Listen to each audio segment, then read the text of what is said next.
ऊंचे देवदार के पेड़ों से घिरा एक शांत और प्राचीन मठ था। वहां सैकड़ों भिक्षु बुद्ध की शिक्षाओं के अनुसार साधना, सेवा और अध्ययन में लगे रहते थे। सुबह की पहली किरण जब पहाड़ियों से निकलकर मठ को छूती तो घंटियों की मधुर ध्वनि पूरे वातावरण में एक दिव्य ऊर्जा भर देती। उसी मठ में एक युवा भिक्षु था, आनंद। वह बुद्धिमान और मेहनती था, लेकिन एक प्रश्न उसे बार बार सताता था, सफलता मुझसे दूर क्यों है? मैं पूरे मन से साधना करता हूँ, फिर भी सब कुछ धीमा क्यों है? बाकी शिष्य आगे बढ़ रहे हैं, मुझे पीछे क्यों महसूस होता है? वह हर बार दूसरों से अपनी तुलना करता और दुखी हो जाता। एक शाम आनंद ने अपने आचार्य तिस्स भंते को देखा, जो अपनी झोपड़ी के बाहर शांत बैठे थे। आनंद ने उनके पास जाकर पूछा, भंते, मैं अपनी पूरी कोशिश करता हूँ, फिर भी मुझे लगता है कि मैं कहीं अटका हुआ हूँ। मैं सफल क्यों नहीं हो रहा? भंते ने आंखें खोलीं और कहा, सुबह मेरे साथ जंगल में चलना। अगली सुबह सूरज उगने से पहले ही वे दोनों लंबी यात्रा पर निकल पड़े। पगडंडी संकरी थी, कभी पहाड़ी पर चढ़ना तो कभी नीचे उतरना।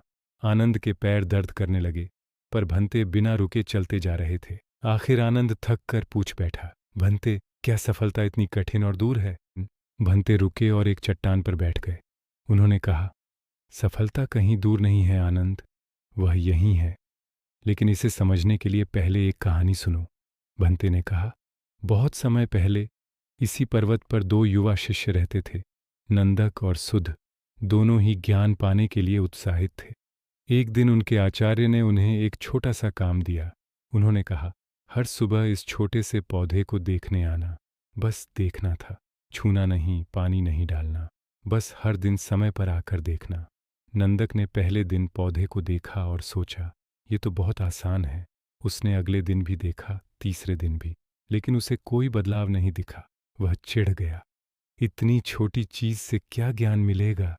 मैं कुछ बड़ा और महान सीखना चाहता हूँ। उसका उत्साह ठंडा पड़ गया और कुछ दिनों बाद उसने आना ही बंद कर दिया। दूसरी ओर सुध हर दिन आता रहा, चाहे धूप हो या बरसात। वह समय पर पौधे के सामने पहुंच जाता। पहले कुछ महीने कुछ भी बदलता दिखाई नहीं दिया। एक बार उसके मन में भी संदेह उठा, इससे क्या लाभ होगा?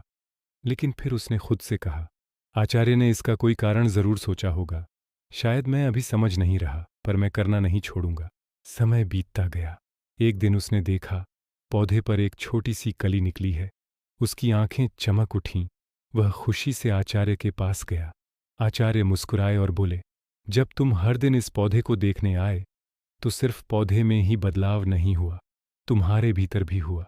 तुमने धैर्य सीखा, निरंतरता सीखी और मन की चंचलता पर विजय पाई। यह कली केवल पौधे की प्रगति नहीं है, यह तुम्हारी प्रगति है। सुध सीखता गया, बढ़ता गया और अंत में वह परिपक्व, धैर्यवान और सफल बना, जबकि नंदक ने बीच रास्ते में ही हार मानकर अपना अवसर खो दिया। कहानी सुनते सुनते आनंद भंते की आंखों में देखने लगा। उसने पूछा, तो सफलता का रहस्य यह है कि हर दिन थोड़ा सा आगे बढ़ा जाए? भंते ने सिर हिलाया। हाँ आनंद, लोग सोचते हैं बड़े काम करने से सफलता मिलती है, लेकिन सच यह है कि सफलता कभी बड़े कदमों से नहीं मिलती। सफलता छोटे कदमों से मिलती है, पर वे हर दिन उठाए जाने चाहिए। जो रुकता नहीं उसका रास्ता कभी बंद नहीं होता। परिणाम देर से दिखते हैं, लेकिन वे आते जरूर हैं। पौधे को एक बार बहुत सारा पानी देने से वह पेड़ नहीं बनता, पर हर दिन थोड़ा सा पानी उसे महान बनाता है। आनंद ने आंखें बंद कर लीं। उसे पहली बार अपने सबसे बड़े प्रश्न का उत्तर मिला था। वह समझ गया कि वह हमेशा परिणाम चाहता था, पर मेहनत की प्रक्रिया का आनंद लेना नहीं सीखा था। वह बड़ी सफलता की जल्दी में था, इसलिए छोटे विकास को महत्व नहीं देता था। उस दिन से आनंद ने अपने भीतर छोटे छोटे बदलाव शुरू किए। वह हर काम में नियमित हो गया। ध्यान में अब वह थोड़ा और समय देता, अध्ययन में रोज एक पृष्ठ अधिक पढ़ता, सेवा में थोड़ा और मन लगाता। कोई उसे देखे या सराहे, उसे फर्क नहीं पड़ता था।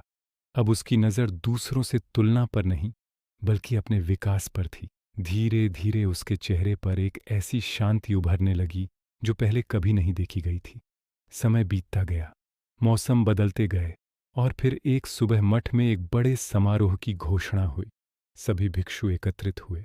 बुद्ध स्वयं वहां उपस्थित थे। उन्होंने कहा, उस शिष्य का नाम लिया जाए जिसने इस वर्ष सबसे अधिक प्रगति की है, और वह है आनंद। सबकी निगाहें उसी पर टिक गईं। प्रशंसा की आवाज़ें उसके कानों में पड़ीं, पर उसके हृदय में गर्व नहीं था। वहाँ केवल विनम्रता और कृतज्ञता थी। वह आगे बढ़ा और भंते के सामने झुक गया। भंते ने उसके सिर पर हाथ रखकर कहा, तुम समझ गए कि सफलता का मार्ग निरंतरता से बनता है। तुमने रुकना छोड़ दिया, तुम चल पड़े, तुम जीत गए। आनंद ने मुस्कुराकर कहा, मैं अब जान गया हूं कि सफलता दूर पहाड़ों पर नहीं, बल्कि हर दिन उठाए गए एक छोटे कदम में छुपी होती है।